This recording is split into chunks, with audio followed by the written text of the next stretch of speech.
এই নির্বাচনকে ঘিরে নানা দেশি বিদেশি ষড়যন্ত্র চলমান রয়েছে। 5ই আগস্ট পরবর্তী আমরা একটা ভালো প্রতিদ্বন্দ্বীও পাচ্ছি না। একজন ভূমিদস্যুর সাথে অথবা একজন দ্বৈত নাগরিকত্বের সাথে এইরকম লোকদের সাথে আমাদেরকে প্রতিদ্বন্দ্বিতা করতে হচ্ছে। নির্বাচনী প্রচারণা চলছে এবং আমরা 11 দলের পক্ষে আমরা অভূতপূর্ব সাড়া পাচ্ছি।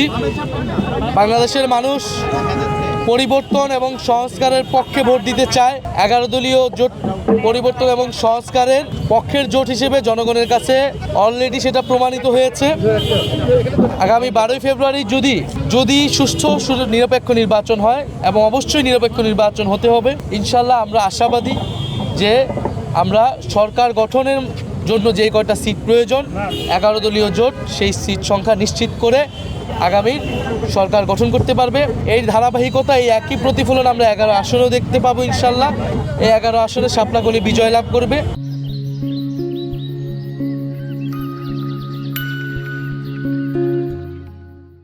আমরা জনগণের কাছ থেকে সাড়া পাচ্ছি, মানুষের কথা শুনতেছি, মানুষ তার সমস্যার কথা বলতেছে। এবং বিপরীত দিকে আপনারা দেখবেন যে অন্য জোট তারা ঋণ খেলাপি, দ্বৈত নাগরিকত্ব, ভূমিদস্যু, চাঁদাবাজ, সন্ত্রাসী এই ধরনের লোকদেরকে নমিনেশন দিয়েছে। ফলে এটা আমাদের জন্য একটা দুঃখজনক যে 5ই আগস্ট পরবর্তী আমরা একটা ভালো প্রতিদ্বন্দ্বীও পাচ্ছি না। একজন ভূমিদস্যুর সাথে অথবা একজন দ্বৈত নাগরিকত্বের সাথে এইরকম লোকদের সাথে আমাদেরকে প্রতিদ্বন্দ্বিতা করতে হচ্ছে। ইনশাল্লাহ 12ই ফেব্রুয়ারি জনগণ সেটা রায় দেবে। আমরা অলরেডি বলেছি এই নির্বাচনকে ঘিরে নানা দেশি বিদেশি ষড়যন্ত্র চলমান রয়েছে। আমাদের প্রতিবেশী দেশ থেকেও হস্তক্ষেপের চেষ্টা রয়েছে। এইখানে প্রশাসনকে যাতে নিরপেক্ষ না থাকে সেই ধরনের চেষ্টা রয়েছে। মিডিয়ার উপর একটা বড় চাপ রয়েছে, চাপ তৈরি করা হচ্ছে যাতে মিডিয়া শুধু একটি দলের কভারেজ দেয়, এবং 12ই ফেব্রুয়ারি যদি ভোট কেন্দ্র দখল হয় এবং সেটাকে যাতে জনগণের সামনে না আসে সেটারও এক ধরনের প্রচেষ্টা রয়েছে।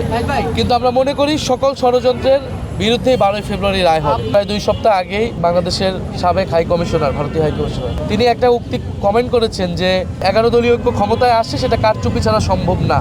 অর্থাৎ তিনি ধরেই নিচ্ছেন যে 11 দলীয় জোট ক্ষমতায় আসার মতো পরিস্থিতি নেই। অর্থাৎ কিন্তু বাংলাদেশের সকল সার্ভে বলতেছে যে এই নির্বাচনটা কন্টেস্টিং হবে। আমরা বলতেছি না আমরা আসবোই বা আমরা আশা করতেছি, কিন্তু অবশ্যই নির্বাচন প্রতিদ্বন্দ্বিতামূলক হবে। সেখানে ওনারা যখন একটা অবস্থান নেয় এবং বিএনপি বা অন্য দলের সাথে তাদের যেই ঘনিষ্ঠতা আমরা দেখতে পাচ্ছি, সরাসরি তাদের পক্ষে কমেন্ট করা, এটা আমাদের মধ্যে সন্দেহ তৈরি করছে। কারণ এটা তো নতুন কোনো ঘটনা নয়। এর আগে বাংলাদেশে তারা আওয়ামী লীগের যে ভোট কারচুপি নির্বাচনকে ভারত সুস্পষ্টভাবে সমর্থন দিয়েছে।